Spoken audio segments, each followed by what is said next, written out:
So today we're very excited to feature Allison Citelli. We're very excited you're here, Allison, because this is a really hot industry to be in, and she is a leader in event marketing. And so we're very excited to have her give a chance to talk about her career. So Allison serves as the Vice President of Events and Business Development of the Los Angeles Sports and Entertainment Commission, otherwise known as LASEC or LASEC. I'm not sure if that's the right term. Allison, you can set us all straight. A nonprofit organization officially designated to attract, secure, and support high-profile sports and entertainment events in Los Angeles. In her role, she works directly with regional partners to submit bids for high-profile, impactful sports and entertainment events in Los Angeles.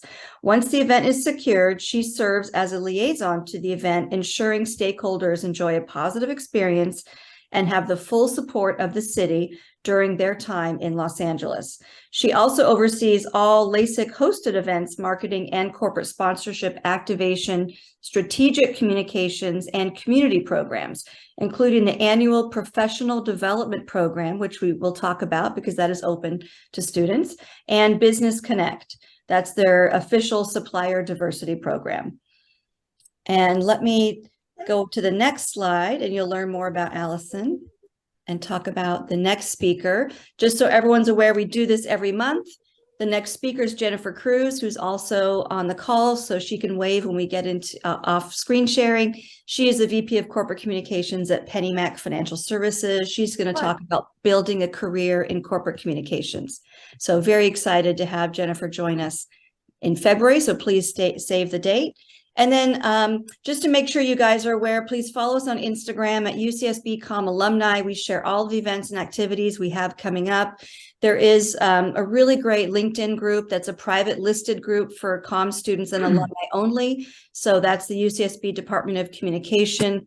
Please search for that and request to be invited. We'll make sure you get on there. And of course, we have Facebook and Twitter as well. So let me stop sharing now and turn it back over to Allison, and she can share her slides and begin the presentation. Thanks so much. Thanks, Jeanette. And I just want to start by thanking the communications department for inviting me to speak to all of you. It's great to meet everybody. And I know this is year 3 of doing Zooms. So if you have camera fatigue, that's fine, but it would be awesome to see some faces when we start to get into the dialogue portion. I'm going to start off just by talking a little bit about my time at UCSB, what I was involved in, and how it led me to where I am today, which is, as Jeanette mentioned, with the Los Angeles Sports and Entertainment Commission.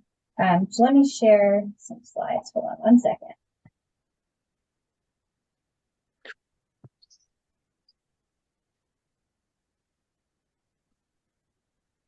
Okay. And if you have any questions as I'm going, just jump in and interrupt me. That's no problem at all. So I graduated from UCSB in 2009. I know that's ages ago, and I'm so jealous of the time in your life that you guys all find yourselves in. It's the best school with the best programs and classes. And, you know, I feel very lucky that I had the opportunity to go there. So when I was at UCSB, I was a communications and psychology double major. You can see me and my first roommate from San Nick at the bottom there, just head to toe Abercrombie. 2005 was quite a time. In 2006, I worked for the Washington Nationals as part of the UCDC program. I don't know if anybody here is interested in pursuing that program. Most people end up working on Capitol Hill or for lobbying groups, but I knew that I wanted to work in sports. And so I found myself working for the Nationals as they opened their new stadium, which was really great experience. While I was at UCSB, I was a member of Alpha Phi. I was a campus tour guide, so you would have seen me walking backwards, avoiding bikes. I worked for the UCSB Rec Sports Sponsorship Sales Team. So I was soliciting restaurants and bars on State Street to sponsor, you know, inner tube water polo for rec sports, which was an interesting experience and definitely connected me with a lot of great people, including at the time, vice president of premium seating for the Oakland Raiders. And I was able to meet him after he spoke to our class at one point, offer my help as an intern over the summer. and I worked for the Raiders for 3 summers. And finally, I was serving margaritas and fajitas at Chili's in Goleta for almost my entire time there because I had to pay the bills. So that was my experience at UCSB. After UCSB, I graduated in 2009, which is, as you know, one of the recessions we found ourselves in. And it was difficult to get a job. I really wanted to work for the Raiders, but they were not hiring at the time for anything that I would have qualified for. So I ended up doing marketing and PR for a restaurant concept in Santa Cruz. I'm from the Bay originally. And the woman who owns the restaurant also served as the executive director of LA Models, which is an agency in Hollywood that, as you might have guessed, represents models and commercial talent. And so my job took me from Santa Cruz to Los Angeles to serve as her assistant. And in that role, I taught models how to audition for, Bud Light Girl #3 or Honda customer #4. And it just was not really what I was looking for out of my career. And I just decided I needed to make a very rapid change. So I worked for LA Models for about a year. The people that I met there were great, but the job just wasn't for me. And I wanted to get back into sports and live events. And so I messaged everybody that I knew that had a job in sports, and I asked them for recommendations and referrals. And I applied for every job on Teamwork Online, which is a great website to check out if you're interested in working in sports. I ended up getting an interview with the LA Kings for a job in group sales. And I met a still good friend of mine named Mason, who sat me down for an interview, and he said, "It sounds like you really don't necessarily want to be in group sales, but like, what is it that you actually want to do?" And I said, "I want to do sponsorship. I want to do premium seating and bigger contracts." And he said, "In a couple of weeks, the job's going to open up for Staples Center. Why don't you come back and interview for that?" And so I did. And 6 interviews and writing samples and sales reports and projects later, I ended up getting hired by Staples Center in 2010. I worked for 3 seasons with Staples, meaning I covered every event that came through Staples Center and Microsoft Theater, including the Kings First Championship, which is probably the most fun event I've ever worked. And during that time, I met my future husband, who you can see to the left, enjoying the fruits of my labor at College Football Playoff last week. I didn't meet him via work, but I did indirectly meet him through UCSB contacts, which is kind of a fun fact. While I was at Staples Center, I joined a networking group that my current boss, Kathy Schlossman, started. It was called YLF Young Leadership Forum. And it was through that group that I met all of my coworkers now at LASEC. And after letting them know that I was ready to make the next step from Staples Center to another position, they offered me a job on the sports commission. And at the time, I'd been interviewing with Twitter Sports and a couple of different golf tournaments and even NASCAR Media Group. And I was, kind of joking with my boss now. I was always a bridesmaid, never a bride. I just was getting to the final interview and I wasn't getting hired. And so when she offered me the job, I said, "Sure, let me know what you need me to provide, resumes, writing samples, whatever." And she said, "No, I want you to just start working for me on Monday." And so I did, not really knowing what a sports commission was even, or what they did. I just knew I was ready for a change and took a leap. So coming from AEG and Staples Center, I thought that working in sports marketing and working for a team, those were really the only opportunities for sports jobs. And I did not know what a sports commission was. So starting as a coordinator in 2013, I've learned a lot and I've worked my way up. I'm now, as Jeanette mentioned, the vice president of events and business development. And over the next couple of slides, I just thought I would talk a little bit about what a sports commission actually does and what my role is within it. So here are some of the events that I've gotten the privilege of working on. In the last year, we were the host committee for the College Football Playoff National Championship. You might have seen Georgia just absolutely destroy TCU a couple weeks ago. And the Super Bowl 56, both at SoFi Stadium. In this list, you can see some really cool events like the 2015 Special Olympics World Games, almost every All-Star event. We've got the US Open coming up at LA Country Club in 2023. And I've been working on the FIFA World Cup for Los Angeles since 2017. So it will be almost 10 years by the time that event is done, which is a crazy thing to say out loud. But it's a lot of fun. And as you can see, none of these events are the same.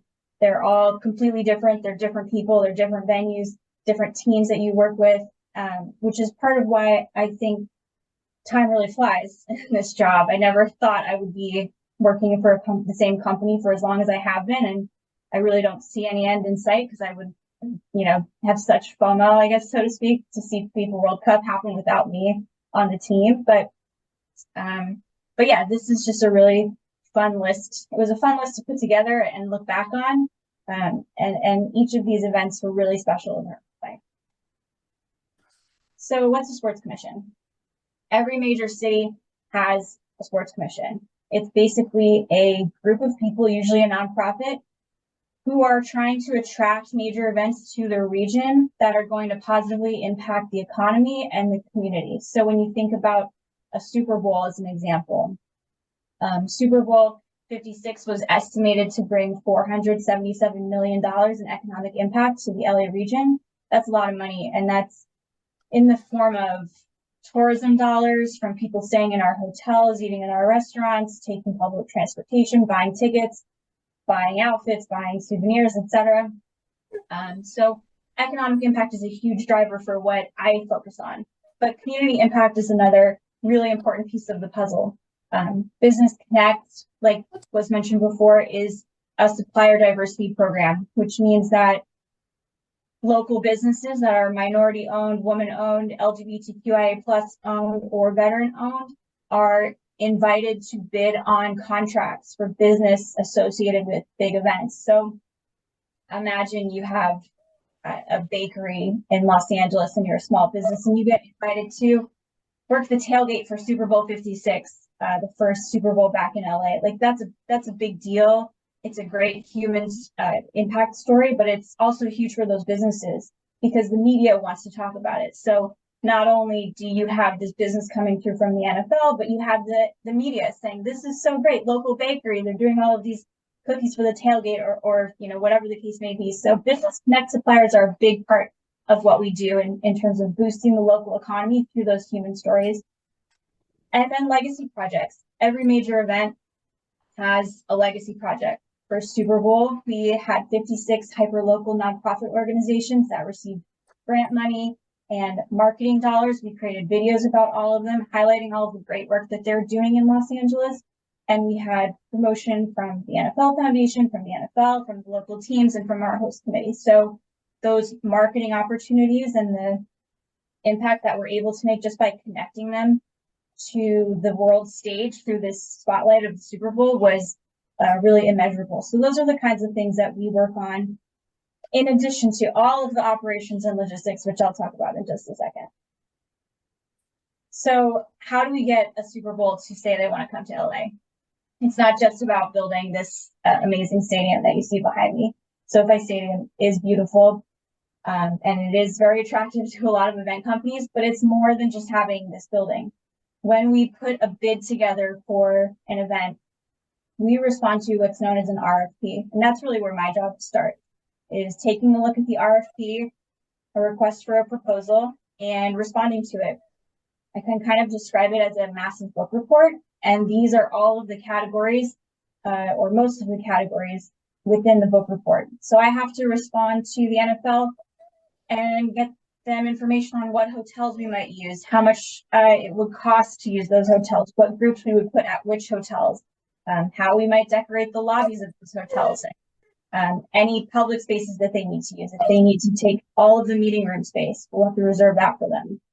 Media and promotional partners, getting them information on every out-of-home asset, meaning bus stops and billboards and anywhere you can think a sign or a spectacular chalk art could go. All of that stuff goes into media and promotional partners.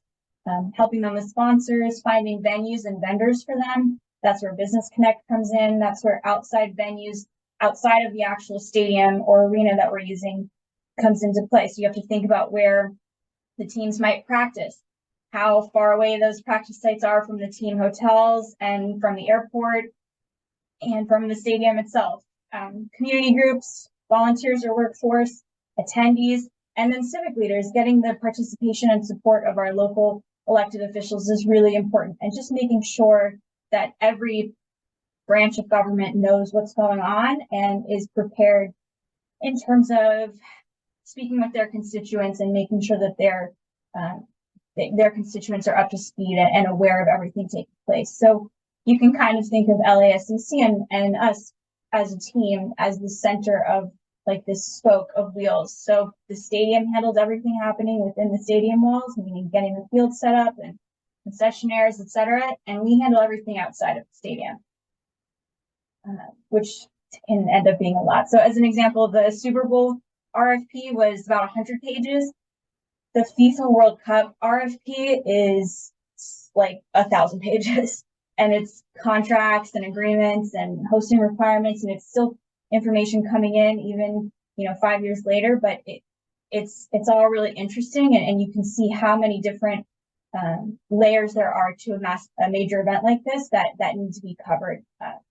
And we have to show the NFL or whatever league or governing body that we're in the best position to do that in LA. So how are cities chosen? It depends on the event.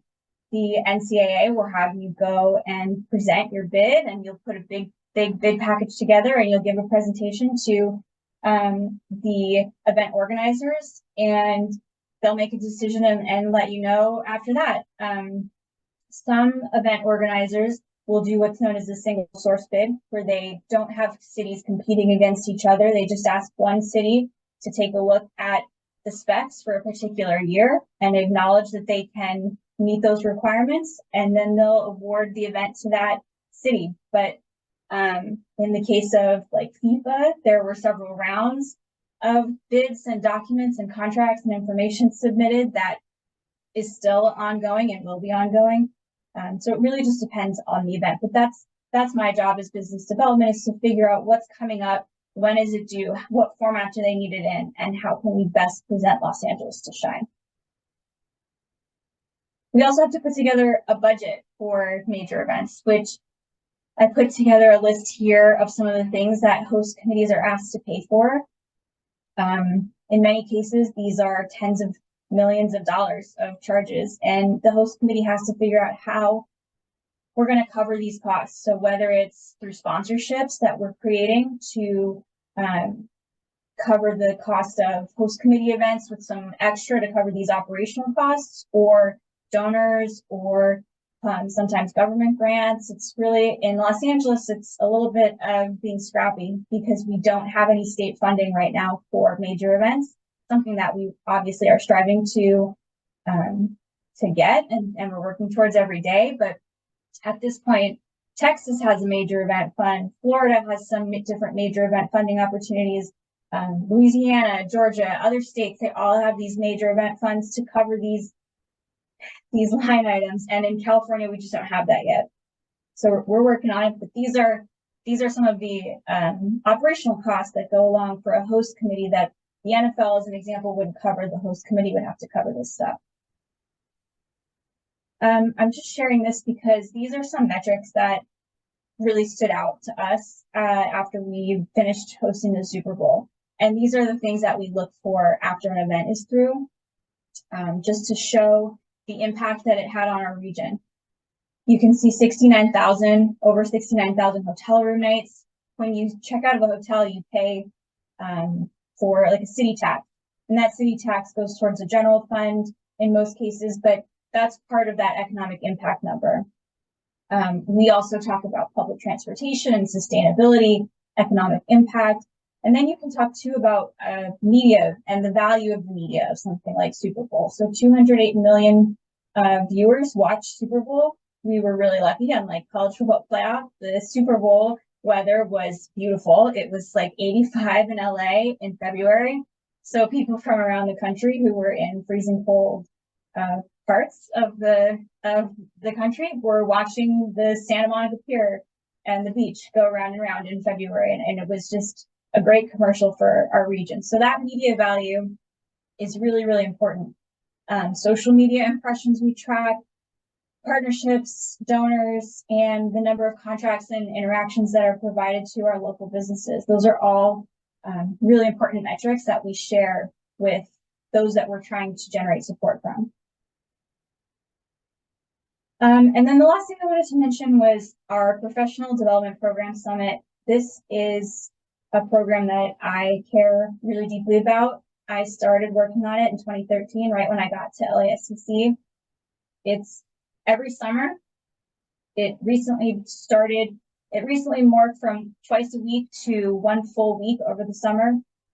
We're still finalizing the dates for June, but it's an opportunity to get some event experience, hear from people across Los Angeles who work in different industries that are surrounding the sports business. So whether it's media or tech or teams or venues or events, it's participants get to hear from different panelists and have mentors, and really hone in on their skills that are going to make them desirable candidates when they graduate. So it's open to college juniors, seniors, and recent graduates or grad school students. And if you are interested in applying, the application will be ready in March. It's not ready just yet, but I'm going to share my email on the next slide. And if you want to ask me any questions about PDP or anything else that we've talked about, if we don't get the chance after I stop sharing, you can always email me and I'd be happy to connect and find some time to talk. So that was a very quick overview of what a sports commission is and does. And if you are not driving a car and can turn your camera on, that would be a great time to do that. But otherwise, yeah, for me, I had no idea what a sports commission was. I thought sports marketing meant working for the team and making billboards for the LA Kings, which is an awesome job. But it just was not the only iteration of marketing in this industry that exists. And so I'm happy to answer any questions for anybody that's got anything that they're curious about this business, whether it's entertainment too. I've got a little bit of experience there. So let me know. Awesome. Thank you. Thank you so much, Allison. That was awesome. And I'm sure people have lots of questions. I know just quickly on chat, we have the link for the LinkedIn in there. Thank you, Leslie, for adding that. Leslie Klonoff is on this call, manages our LinkedIn group. So please check that out. And again, any questions, just feel free to come off camera and throw a question out of Allison. This is your chance for her to share what's coming up, what's going on, how to get a job in events, anything about the summer program that's open for you guys. Maybe if I don't see anyone coming off right now, I'll just throw up and ask if you could talk a little bit more about who's eligible to apply to that PDP program. Do they have to be graduated? Is it for current students? Yeah, so PDP is open to incoming juniors, seniors, recent graduates, or graduate school students. And it used to be open to everybody in college, but truly you make so many great contacts to that program that it didn't make sense for people who were not so close to graduating to start having those relationships. It's connects you with a mentor. And because we bring in so many great speakers, it really is up to participants in the program. We have about 25 each year. It really is up to them to sort of maintain those relationships and continue to network and make sure that they're taking advantage of this opportunity. If I was in school and had the opportunity to be a part of PDP, knowing that I wanted to be in sports and live events, I would jump on it because it is just such a great program. Great. Okay, we have a couple raised hands, but we had one question come in on chat before. So quickly from Tori, can you speak to your experience with entertainment events as well? Yeah, so most of my experience within entertainment is through my time at Staples Center. Working on the Grammys, all the award shows you saw listed, AMAs, PCAs, SBs. Those events are a lot of fun. And I think the difference for me was that sporting events have actual just like diehard fans and friends and family that are like living and dying for the team or this player, and it's so fun to be able to create experiences for those people, whether it's them getting to go to the game or the event, or a fan festival surrounding it, you know, making those free experiences, those community opportunities for people to join in and be a part of the fun. That's really what separates the two for me. The entertainment industry is also just a different breed of people. The agency world, the entertainment world, it's very quick, it's very fast moving. And I tell people a lot that people who work in sports and entertainment start off making very little money. Like you don't make any money when you start in this career. You have to work your way up and you have to grow in your roles. So that you know that everybody is working there because they really love what they're doing. Because if they didn't, they would go get a job where they got paid a lot more. So I think that going to work every day with people who really enjoy what they're doing makes a huge difference. Like if you're in an office space situation where it's like the worst day of everybody's life every day that they go in, that's not where you want to be. Gotcha. All right, let's move on to some questions. Annabelle, do you want to ask your question? Hi, yes. Thank you for the presentation. I actually did UCDC last summer and I did an event production internship in DC with a firm there. So events is like something that's interesting to me. And I was just wondering if there are any like hard skills that you could recommend that would make you like a more competitive applicant, whether it's like learning more about like AV or like budgeting or is it more just like kind of on the job learning? Hard skills. Being able to put a presentation deck together, meaning Prezi PowerPoint. I know, sorry, my presentation deck was like not all that advanced today, but being able to put together a compelling pitch deck. So for sponsorships or generating support from donors, I think is really important. Also for budgeting, being able to utilize Excel and understand the different formulas more than just, you know, summing things. The spreadsheets that I have of FIFA budgets like would make your head explode. They are out of control. And a lot of them were supported by Deloitte, which are people who actually know a ton about Excel. But being able to navigate that stuff and just stay organized in that way, I think is really important. As far as understanding AV, having a basic understanding of AV is certainly important. And you'll get that the more events that you work and the more people that you are, you know, meeting with and talking to and troubleshooting in the world of AV. Troubleshooting AV problems is something you should just expect to do on event day, I have found. But what's most important is figuring out which vendors you can work with and work with you and understand the sort of vibe of your team and the energy of your team and can roll with the punches. They say, and you probably heard this in your internship, you can plan for 100% of your event, but expect only 80% of it to go right. And, you know, the other 20% you need to plan A, B, and C for. And having a good AV team in place is a really important piece of your plan A, B, and C. Great. All right. Thank you. How about, thank you so much. Thanks, Annabelle, for asking the question. Ethan, do you want to ask your question? Sure. Thank you so much. Can you hear me okay, Allison? Yeah. Thank you for the presentation. I really enjoyed it. I've been studying this like sports management at UCSB, and we learned about like these large events, World Cup, FIFA, sometimes bankrupting the host city, and they have to build like extravagant venues, and that money that they spend to get like the World Cup bid would be better ostracized, like helping public works and minority communities. So I wanted to ask a question about like the risk of being in the sports commission and how you define that in like the international landscape in regards to, of course, LA's got like the venues already, but do you see any type of like risk with your business? Yeah, I think there's always a risk in terms of committing to the amount of money that it takes to host some of these events. It's a ton of money. I mean, FIFA, we don't have a final budget. We won't until after the event, but you know, tens of millions of dollars to produce 4 to 6 matches for FIFA in LA. Luckily, like you mentioned, we won't go bankrupt because we have these stadiums already built. So those bankruptcy stories are talking about cities and regions that have to build all new stadiums, all new infrastructure. And there's a big push in the industry to keep events like the Olympics or Super Bowls in cities and regions that have this infrastructure in place. And in LA, we have sort of an embarrassment of riches as far as stadiums and team support and infrastructure goes. So we are really well positioned in that sense. Where we're not well positioned, like I mentioned before, is that state funding. And we don't have that just yet.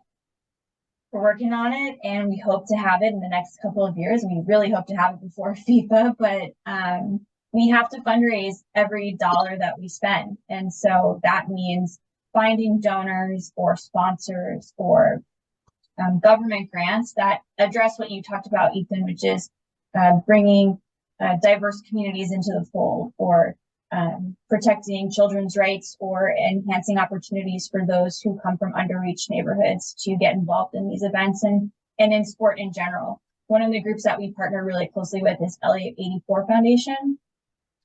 They are the foundation that was born of the surplus from the 84 Olympics in Los Angeles. So we were the first Olympics to operate with a surplus, and all of that money went into an endowment to create LA84 Foundation. And what they do now is something focused on something they call play equity, which is making sure that kids from all over California, focusing a lot on Southern California, have opportunities to get involved in sports and events and reap the benefits that extracurricular activities like after school sports programs provide socially and for their future long term. So working with LA84 to take the spotlight of Super Bowls and CFPs and FIFAs and MLB All-Stars and bring their players out to these underreached neighborhoods is a really important piece of the puzzle. Taking that media value and shining a light on those nonprofit organizations that I mentioned for Super Bowl and the teachers for college football playoff that we highlighted. That's a really important piece of the puzzle. All of that stuff wouldn't happen if Super Bowl didn't take place in LA. So you can, of course, poke holes in economic impact, and you can't poke holes in the number of hotel room nights that are booked. That number is what it is. But you could say, would the economic impact of Super Bowl be much different given it was an 80-degree weekend in LA and people are freezing in the Midwest and whatever?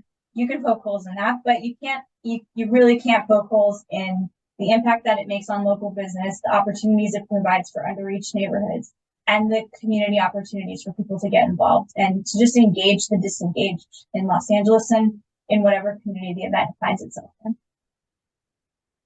That was a great answer. I really appreciate you explaining that.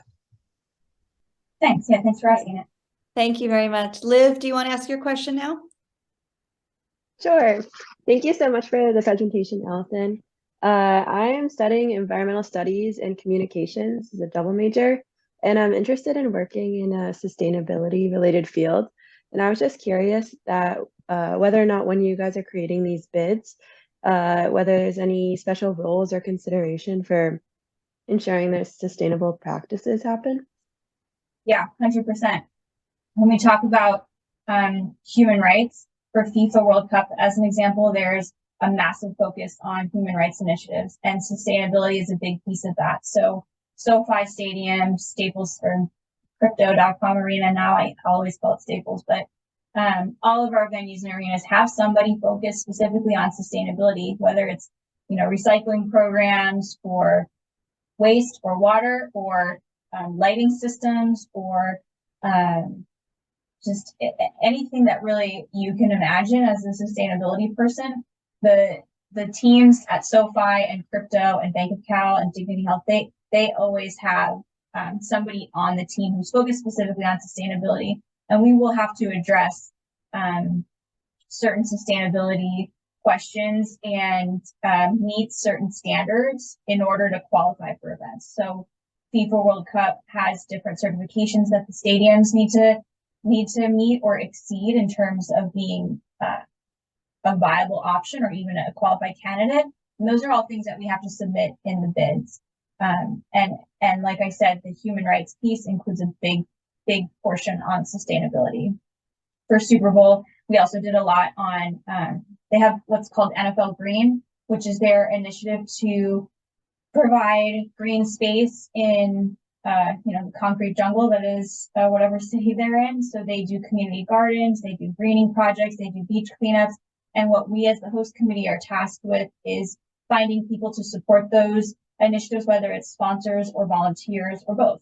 And so a little chunk of my job is overseeing what that looks like and working with the teams to make that happen, but really being able to like respond to those questions about how the stadiums are certified in these different sustainability initiatives. It's really important. Thank you so much. Great. Awesome. Thank you guys for asking questions. We have a lot of questions coming in on chat, Allison, so I'll run through them as they came in. So we had a question from Julia. What experiences, activities did you do at UCSB to get you to your career today? I was, as I said, in Alpha Phi sorority, and I was an internal social chair there, and I like to plan parties and events, but honestly, this is gonna make me sound kind of like a nerd, but I was like the president of my 3rd grade class until my 12th grade class because I wanted to plan roller skate day and I wanted to plan dress up like, you know, your twin day or whatever it was in elementary school, and prom and homecoming and all of that stuff. So when I found myself at LA Models, and no disrespect to LA Models, great company, great people, and I just was like, I hate every day of my life. I don't want to teach models how to read Bud Light Girl #3 scripts. I was like, what is it that I like to do? What do I feel good at and inspired by doing every day? And I just knew that that was planning events and operations and sports specifically, but also working in entertainment. So, you know, my role at UCSB Rec Sports, selling sponsorships, like I said, that was an interesting experience. Working as an intern for the Raiders, that was great experience. The funny thing about working for teams, any team really, is that unless you're in LA and there's 1,000 teams, you have to sort of move around to move up. So a lot of the people that I worked with at the Raiders are now in Tampa or in New York or in San Francisco. And so making friends with the people that you are working for and getting to know them and making a good positive impression has served me really well. And at Staples Center Crypto, I was the sort of keeper of all of the event suites, which meant that any department who needed a suite for any game or any event had to come through me because I kept the registry for who had what suite for what event. And it helped me to meet a lot of the people that work there in different teams. And so that really set me up for where I am today. But getting involved in networking groups and volunteering and not just showing up as a volunteer, you know, checking in and working as a person who hands out water for the LA Marathon, but checking in, making sure that the event organizers know who you are, and asking if there's anything else you can do to be helpful without being annoying, you know, kind of taking inventory of the scene that you're in, and at the end of the event, sending your feedback, saying, thank you so much for having me. It was great to meet everybody, and here's what went really well, and here's maybe what didn't go so well. And if I were doing it again, here's how I would change it, because we have debrief notes for days after these events. I make my husband debrief with me after all kinds of things just in our house, because it's so important to think through, how did this go? What would we have done differently? What were good things? What were some positives that happened? Like, let's pat ourselves on the back, but let's also think through, like, where could this have changed operationally? What would have made this more efficient, so that the next time that we're doing it, we have a better understanding of how to make this really run. I hope that answered the question. No, that's great. Lots of questions. So some you may have touched on already a bit, but I'm just going to read them anyway. So Kate had a question. What advice, recommendations do you have for someone to best prepare themselves in the field of sports marketing, especially anything that we can do while still being a full-time student? Yeah, get an internship. Get as many internships as possible. The great thing about it being an intern is you are an intern for 4 months, and you can say to yourself, love the people, loved being in Washington, D.C., in my case, but ticket operations is just not for me. And that's fine. And it's good to get that experience and to know that, you know, this is an industry that I love, but this might not necessarily be the role for me within this industry. So having those internships really, I think, is invaluable in terms of understanding the world in which you're trying to be a part of. Well, on that same note there, I'll say there's a follow-up question from Shiloh that says, do you have any advice for finding a summer internship in sports or entertainment? Yeah, Teamwork Online. I would definitely say visit teamworkonline.com. That's where almost all sports jobs get listed. You can also certainly look through like LinkedIn and Indeed. I think taking inventory also of what you think a job in sports is. If you want to work for a team, Teamwork Online is where you should go. If you want to be in premium seating for the LA Kings or for the Lakers or whatever, Teamwork Online will have those opportunities. If you want to do city marketing for Nike, that might not be on Teamwork Online. That's something that you would find on Indeed or on LinkedIn. And I always tell people, if you are interested in figuring out, everything that's out there, just poke around LinkedIn and just start following around who people know. When you see, my profile, if there's somebody that I know that you're really interested in talking to, I don't personally know everybody on my LinkedIn, but if I do, I'd be happy to make an introduction for you. And everybody, like I said before, who works in sports is not working in sports for the money. We're working in sports because we really like it. And we really want to talk to people who are interested in joining us and in being a part of this really great family that, also is sort of paid for this, not 9 to 5, because it's rarely ever 9 to 5, but paid for this, this job that we're all doing. So I think checking Teamwork Online, LinkedIn, but also keeping up with some of those industry newsletters, and I'll drop some in the chat before we all sign off, but like Front Office Sports is a great one. And there's plenty of just newsletters that you should get to stay on top of industry news. That's good advice. Great. Evelyn Chen had a question. Hi, Allison. Thank you so much for sharing your journey. As someone who's also interested in working in event curation and had experiences with it, I'm wondering what are some keywords or important details to include on resume? Also, are there any websites or examples for the event proposals you mentioned previously? RFPs are not usually listed on websites. There's a lot of confidential information within them, so they are sent. It's pretty private when they're sent out. They're sent to cities specifically or with like specific logins. So that's not really public information. As far as what your resume should include, experience with other events is important for me to see on a resume, making sure that your resume is really buttoned up, there's no typos, it all sort of flows organizationally, it's formatted correctly. All of that stuff for me is important because, if your resume is formatted and it's super wonky and it's just all over the place, that sort of attention to detail, it's not really something you can communicate in the copy of the resume, but it is something that you can communicate in your presentation. And if I'm throwing a dinner for, $1 million donors, I need to make sure that whoever is working for me knows how to pay attention to that details, that those people understand that they're valuable and important clients of ours. So that attention to detail is important. I think when you're looking at a job that's posted online, it's important to take buzzwords from that job posting.